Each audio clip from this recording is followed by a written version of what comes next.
ಭಾರತ ಬಹುತೇಕ ಸಮರಕ್ಕೆ ಸಿದ್ಧವಾದಂತಿದೆ. ಒಂದು ಕಡೆ ತಾಲೀಮು ನಡೀತಾ ಇದ್ರೆ ಮತ್ತೊಂದು ಕಡೆ ಸಾಗರದಾಳದ ಯುದ್ಧಾಸ್ತ್ರ ಪರೀಕ್ಷೆ ಯಶಸ್ವಿಯಾಗಿದೆ.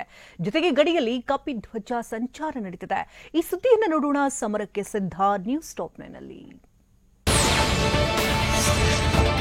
ಪಾಕಿಸ್ತಾನಕ್ಕೆ ಭಾರತದ ಬಗ್ಗೆ ಭಯ ಶುರುವಾಗಿದೆ. ಸಿಂಧು ನದಿ ಒಪ್ಪಂದ ರದ್ದು ದೊಡ್ಡ ಮರ್ಮಾಘಾತವನ್ನೇ ನೀಡಿದೆ. ಇದರ ನಡುವೆ ನಿನ್ನೆ ಪಾಕಿಸ್ತಾನ ಸಂಸತ್ತಿನಲ್ಲಿ ಭಾರತದ ವಿರುದ್ಧ ಸರ್ವಾನುಮತದ ಖಂಡನಾ ನಿರ್ಣಯ ಕೈಗೊಂಡಿದೆ. ಸಿಂಧು ನದಿ ನೀರು ಬಂದ್ ಮಾಡಿದ್ರೆ ಯುದ್ಧ ಅಂತಲೇ ಪರಿಗಣಿಸುವುದಾಗಿ ಹೇಳಿದೆ.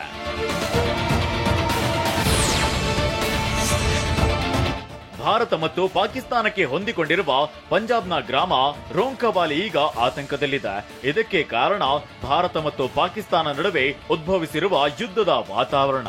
ಹೀಗಾಗಿ ಸ್ಥಳೀಯ ಸಂಸದ ಗುರುಜಿತ್ ಈಗ ಗಡಿ ಗ್ರಾಮಗಳಿಗೆ ತೆರಳಿ ಜನರಿಗೆ ಧೈರ್ಯ ಹೇಳಲಾರಂಭಿಸಿದ್ದಾರೆ. ಯಾರು ಹೆದರಬೇಕಿಲ್ಲ, ದೇಶ ನಿಮ್ಮೊಂದಿಗೆ ಇದೆ ಅಂತ ಧೈರ್ಯ ತುಂಬಿದ್ದಾರೆ.